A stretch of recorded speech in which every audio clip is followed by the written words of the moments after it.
今日咧就1月26號，咁搽咗精華咧就係5個幾月。咁我哋睇一下咧，我哋依家我嘅頭髮係點樣啦。咁呢一紮咧係搽精華之前係冇嘅，搽咗精華之後咧先至濃密啲，同埋咧係生翻出嚟嘅。咁啲頭髮咧就比以前濃密咗好多啦。你如果睇翻我8月份、9月份嗰啲影片咧，你就見到我有好禿噶啦，同埋呢一條分界線咧係紅海咁樣分開嘅，係好闊嘅，闊到咧我就有時都有啲嚇親嘅。咁咧8月17號咧呢相咧就係我嚟嘅，咁真係非常恐怖啦！呢張係我自拍嘅樣嚟嘅，咁有好多相，即係呢一紮啦。係啦，呢啲全部都係我啲頭嚟嘅，非常之恐怖。我唔係好識講啊。總之當時我好無助啦嚇。咁如果你哋想睇，可以去翻我之前嘅影片去睇翻啦。因為我由搽精華嘅低溫未搽之前就影咗呢輯相咯。咁係我自己一個樣嚟嘅，我自拍嘅樣，唔係 AI 整，都唔係 P 圖，都唔係揾張圖笠落去，唔係嘅，全部都係我自己嘅自拍嚟嘅，係啊。咁因為要真實啊嘛，所以都唔可以，都唔識 P 啦，我唔識 P， 唔知點 P。係咁咧就依家就長翻呢啲頭髮出嚟啦。咁搽咗精華之後，咁呢一紮頭髮咧就係好感恩啦，佢真係可以長到出嚟。我其實都好驚佢唔得噶啦，即係當時都係有種好無助嘅感覺，同埋好辛苦啊！成個過程並唔容易啊。咁我依家先梳頭先，咁你得閒就梳下佢啦。你得閒坐喺度睇電視，或者喺度喺度休息嘅時候，你就梳下頭啦。得閒就咁，呢把梳非常舒服嘅。咁之前咧，我兩邊咧已經露晒頭皮噶啦，即係我係紮唔到頭髮噶啦。之前咁依家我可以紮頭髮，唔好即係冇之前嗰種咁嚴重嘅情況咯嚇。所以大家可以參考翻我之前嘅影片，我都有睇俾大家睇過下。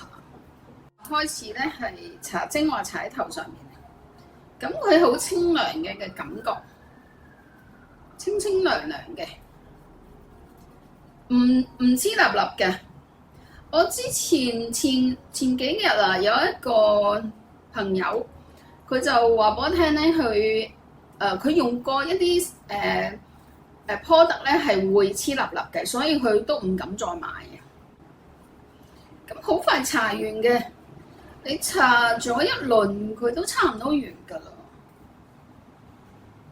咁你唔好大力。唔好用好大力去扼佢啦，你一去扼佢咧，嗰啲精華好快用完。係啦，咁頭髮就可以睇下中間啦。中間之前就真係重災區嚟嘅，好禿噶啦，光滑噶。咁依家咧中間都生咗好多頭髮出嚟咧，咁就呢一紮都係新頭髮嚟嘅，呢一紮。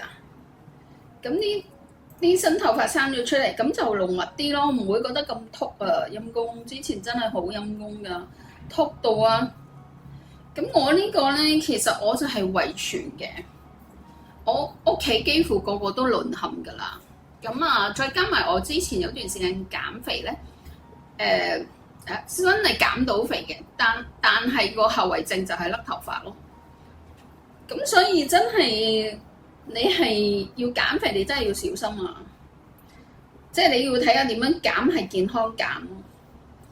但係其實我都好健康，我食好多菜，食好多蛋白質，澱粉就真係減量減得好緊要。咁但係咧，我唔係冇食嘅，但係身體話俾你聽唔得啊！你食得太少啊，所以係咁甩頭髮咯。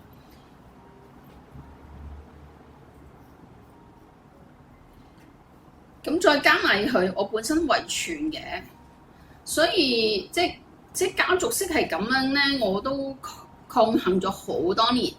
再加埋減肥咧，就加速佢個脫髮嘅速度咯。所以就雪上加霜咯。咁但係感恩嘅，依家啲頭髮開始養翻嚟，你睇下呢一紮係真頭髮嚟嘅，唔係假㗎，即係唔係假㗎，係真嘅頭髮嚟嘅。咁你諗下，如果冇呢一紮頭髮，我有幾禿？所以真係好磨人，好困擾，好難過，好傷心。即係望住自己個樣，唔知點算好，唔知點樣好，因為我用過太多 product 啦。我西醫、中醫我全部睇過晒，然後米諾又用過。我嘅客佢係西醫嚟㗎嘛，佢係皮膚科醫生添啊。我直情係問佢用啲乜嘢，咁佢就推薦咗一隻即係要經嗰啲叫咩啊？佢要經藥劑師先可以買，先至可以買到嘅一啲 product 嚟用啦，都唔得啊！即係後期已經唔得啦，初期都得地，但係都係唔係好個效果唔係好顯著，但係有少少。但係即係好多產品都唔得㗎，去到生髮帽啦、激光帽啊，最難忘亦最失望就係佢咯。我特登去睇一下，去買啦，去研究下睇下佢得唔得啦。最後都係唔得，好失望。我好勤力帶，好想佢得，結果都唔得。所以其實我係覺得一隻 product 如果佢真係得，佢真係幫到人咯。